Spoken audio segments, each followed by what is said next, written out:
بسم اللہ الرحمن الرحیم۔ آج کی کہانی کا عنوان ہے دودھ کا دودھ پانی کا پانی۔ دودھ کا دودھ پانی کا پانی ایک مشہور کہاوت ہے اور ایسے موقع پر سنی جاتی ہے جب کسی کا سچ اور جھوٹ کھل کر سامنے آ جائے یا کسی کو اس کے اچھے یا برے فعل کا بدلہ مل جائے۔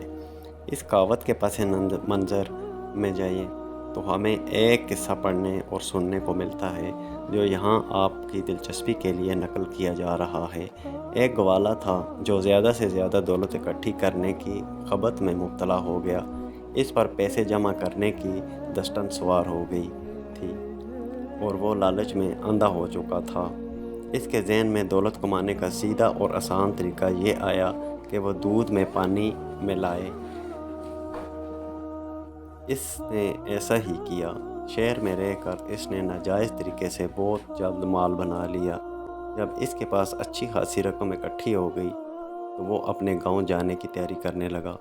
گوالے نے اس روز اپنی ساری رقم ایک تھیلی میں ڈالی اور گاؤں کی طرف چل دیا۔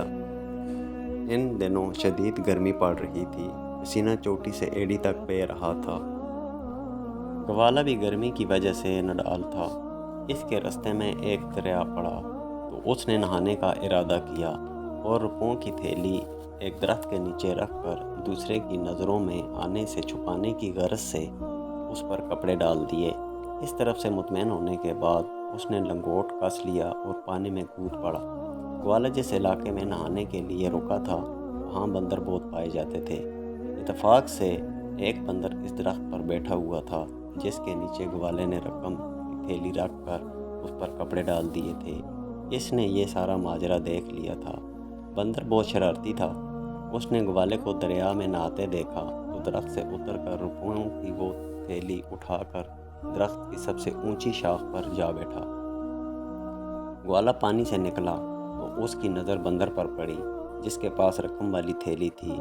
اس نے بندر کو ڈرانے کی کوشش کی کہ وہ کسی طرح وہ تھیلی نیچے پھینک دے، لیکن بندر اس سے ذرا نہ گھبرایا۔ اس نے تھیلی کھولی اور روپے ایک ایک کر کے ہوا میں اڑانے لگا۔ کچھ زمین پر اور کچھ دریا میں گرنے لگے۔ گوالا روپوں کو پکڑنے کی کوشش کرتا رہا لیکن یہ آسان نہ تھا۔ اس دوران وہاں پر لوگ جمع ہو گئے اور تماشا لگ گیا۔ ان میں سے وہ لوگ بھی تھے جو اس گوالے کی بے ایمانی سے واقف تھے۔ انہوں نے جب گوالے کو یوں روتا پیٹتا دیکھا تو کہنے لگے، دودھ کا دودھ پانی کا پانی ہو گیا، یعنی اس سے جو پیسے دودھ میں ملا کر ناجائز طریقے سے کمائے تھے وہ پانی میں ہی مل گئے۔